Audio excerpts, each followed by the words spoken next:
नमस्कार मेरे विद्यार्थी मित्रों, हिंदी विषय के कक्षा 1 के इस सेशन में मैं आप सभी बच्चों का फिर से एक बार स्वागत करती हूँ। मृदुल, इस पाठ का हमने अभ्यास किया है।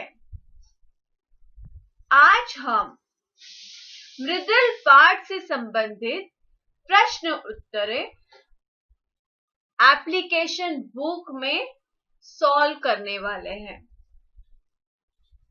तो शुरुआत करते हैं। पृष्ठ क्रमांक 28, वर्कशीट नंबर 4.1, प्रश्न क्रमांक 1, उचित स्थान पर री की मात्रा लगाओ। री की मात्रा ब्रैकेट में दिखाई गई है। उस तरह से नीचे दिए गए शब्दों में उचित अक्षरों पर यह मात्रा हमें लगानी है। पहला शब्द तण, त के नीचे री की मात्रा जोड़नी है और प्रोनाउंस करना है तृण अर्थात घास। दूसरा शब्द कशी, क के पैर में री की मात्रा जोड़ने से शब्द बनेगा कृषि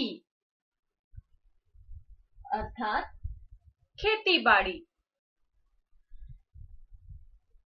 तीसरा शब्द नभ,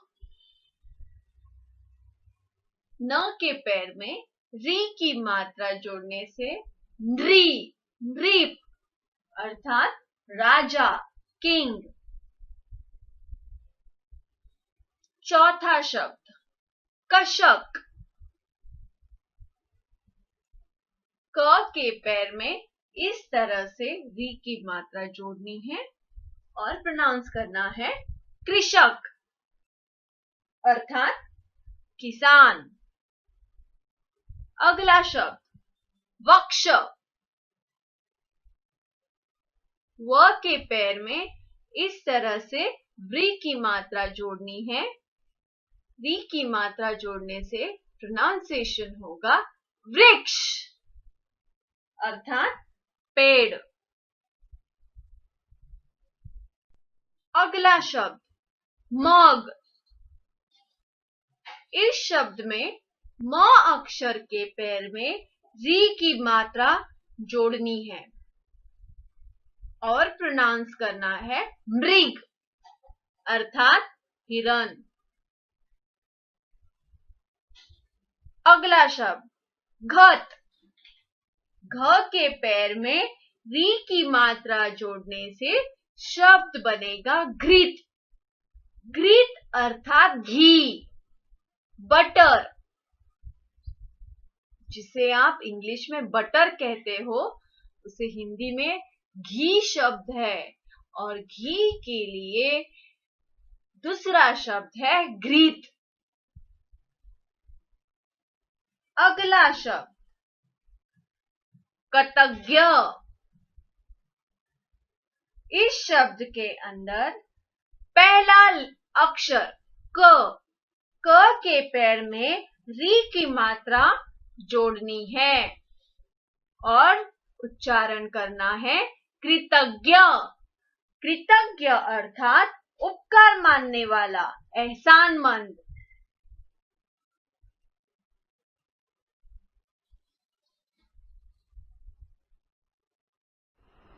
प्रश्न क्रमांक 2,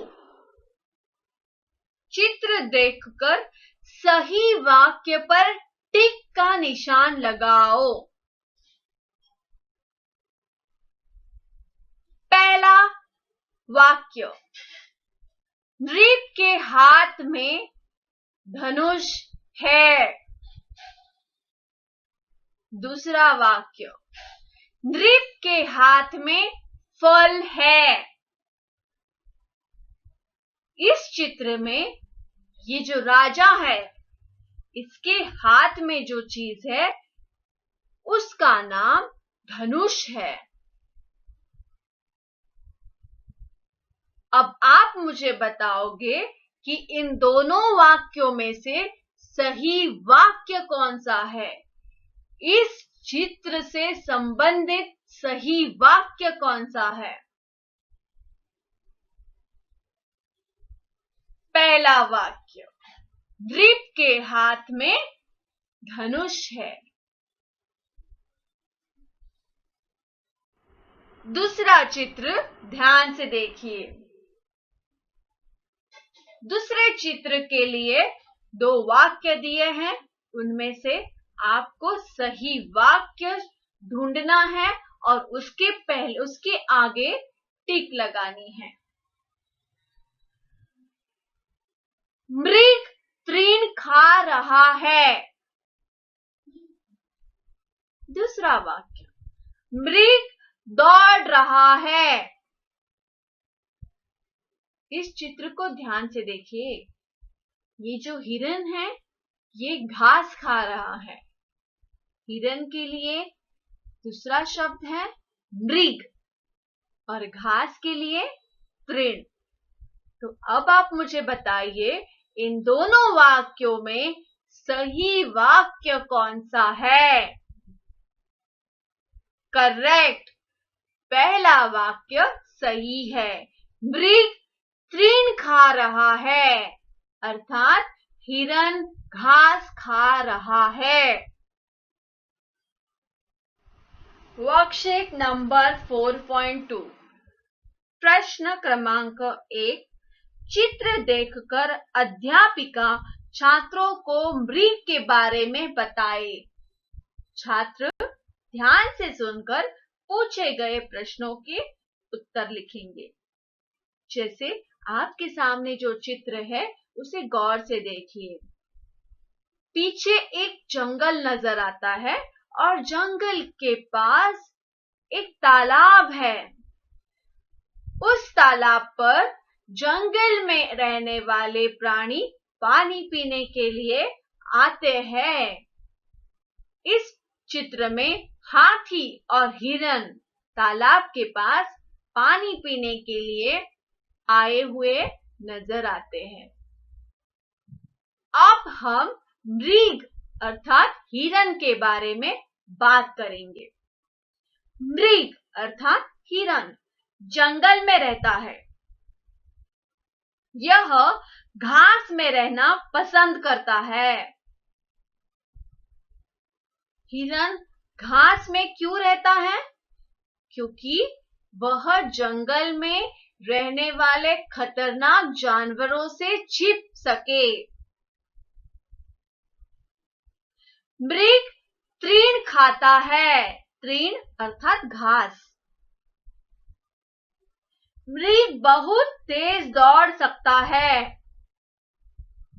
मृग अर्थात हिरन। हिरन को सबसे ज्यादा तेज भागने के लिए उसे पहचाना जाता है। मृग शेर से डरता है। पहला सवाल, मृग कहाँ रहता है? जंगल में। मृग जंगल में रहता है। दूसरा सवाल, मृग क्या खाता है? मृग तृण अर्थात घास खाता है। मृग की कोई एक विशेषता बताओ। मृग बहुत तेज दौड़ सकता है। यह मृग की सबसे बड़ी विशेषता है। बहुत तेज दौड़।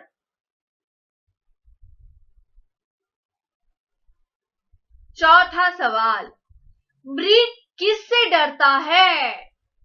अभी मैंने आपको बताया कि मृग सबसे ज्यादा शेर से डरता है। मृग शेर से डरता है।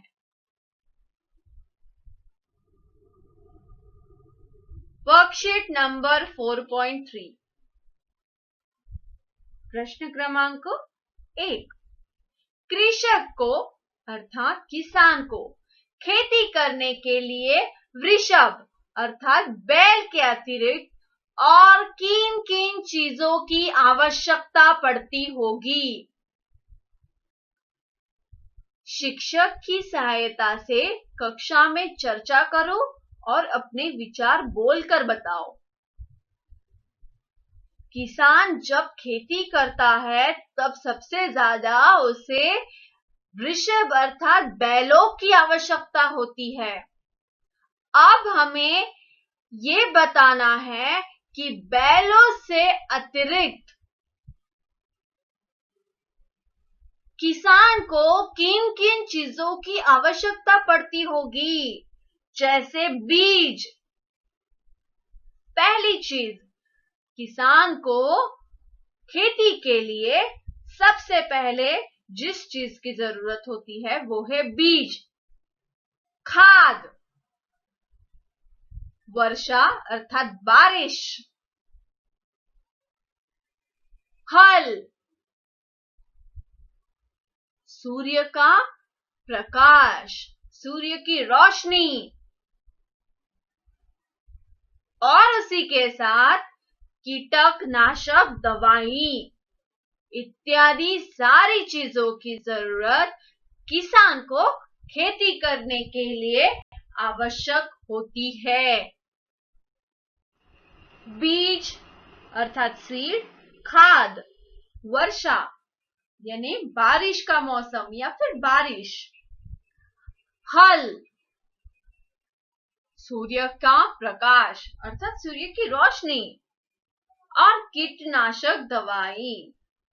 अगर फसलों पे कीड़े लगे, कीटक लगे तो उनको मारने के लिए इन दवाइयों का इस्तेमाल किया जाता है। और सबसे इम्पोर्टेंट, कड़ी मेहनत।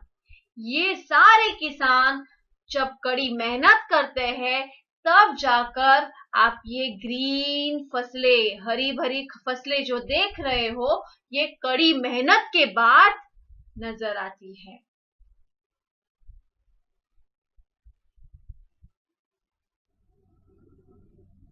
वर्कशीट नंबर 4.4,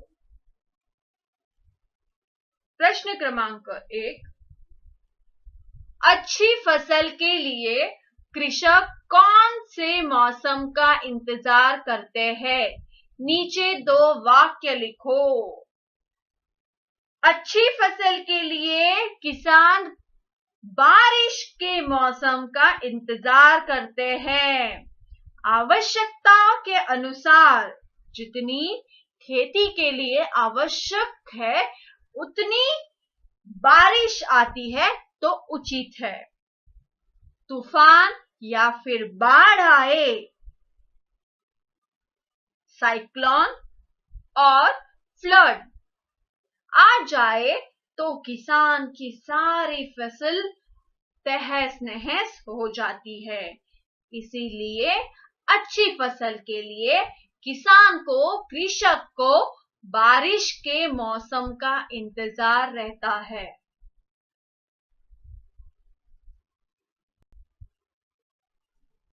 वर्कशीट नंबर 4.5, प्रश्न क्रमांक 1, दिए गए चित्रों के नाम लिखो। आपको जो नीचे चित्र दिखाए हैं उनके आपको नाम बताने हैं। वो नाम ऐसे होने चाहिए कि उन नामों में री की मात्रा होनी चाहिए। उस नाम में किसी एक अक्षर पर री की मात्रा होनी बहुत जरूरी है। जैसे पहला चित्र है पेड़ का, जैसे मैंने आपको बताया पेड़ के लिए दूसरा शब्द है वृक्ष।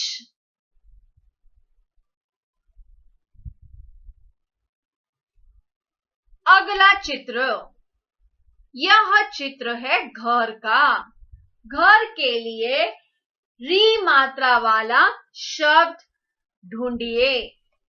घर के लिए दूसरा शब्द है गृह अर्थात घर। अब अगला चित्र, इस चित्र में हम देख पा रहे हैं ये एक हिरन का चित्र है। हिरन के लिए पाठ में कौन सा शब्द हमने पढ़ा है? मृग, करेक्ट। मृग अर्थात हिरन। आखिरी चित्र। इस चित्र में एक आदमी है जिसके कंधे पर हल है। इसका मतलब यह किसान का चित्र है। किसान के लिए इस पाठ में एक शब्द था। वो शब्द याद कीजिए। वो शब्द है, वो नाम है कृषक। कृषक अर्थात किसान।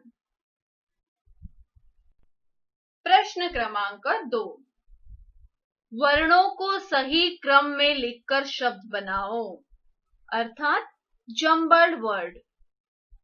जैसे आपने अंग्रेजी भाषा में जम्बल्ड वर्ड पढ़े हैं, उसी तरह हिंदी में वर्णों को सही क्रम में लिखकर एक उचित शब्द बनाना है। पहला शब्द तीक्री। यहां पर हमें इन दोनों वर्णों में से सही वर्ण को पहले लिखना है और फिर बाद में दूसरे वर्ण को। कृति। कृति, कृति अर्थात किया हुआ कार्य, वर्क। दूसरा शब्द नाघ्री। यहां पर हमें पहले लेटर को पीछे लेकर पिछले लेटर को पहले लिखकर एक सही शब्द बनाना है। घृणा। घृणा अर्थात नफरत, घिन, हेट। बच्चों, जब वर्णों को सही क्रम में लिखना है, अगर यहाँ पर 2 लेटर का शब्द है तो उसे सही क्रम में लिखना बहुत आसान है। पिछले अक्षर को पहले लिखना है, पहले अक्षर को बाद में लिखना है। इस तरह से 2 अक्षरों वाले शब्दों को सही क्रम में लिखना बहुत ही आसान है। तीसरा शब्द पाकरी। अब जैसे मैंने आपको बताया, पिछला अक्षर पहले लिखोगे और पहला अक्षर बाद में, तो बना कृपा। कृपा अर्थात दया। इसके बाद है चौथा शब्द पाणक्री। यहां पर बनेगा कृपाण। कृपाण यानी कटार।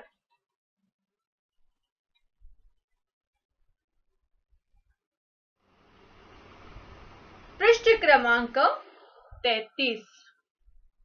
कार्यपत्रक संख्या 4.6 अर्थात वर्कशीट नंबर 4.6। प्रश्न क्रमांक 1। वर्ण जोड़कर नए शब्द बनाओ। अब आपको यहाँ पर कौन सा वर्ण जोड़ना है वो भी बताया गया है। यहाँ पर सर्कल में जो बताया है वो है री।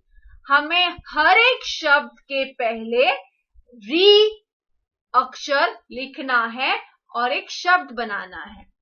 जैसे पहला चित्र है बारिश के मौसम का। मौसम अर्थात ऋतु। ऋतु अर्थात मौसम। दूसरा शब्द है ऋषभ। ऋषभ अर्थात बैल।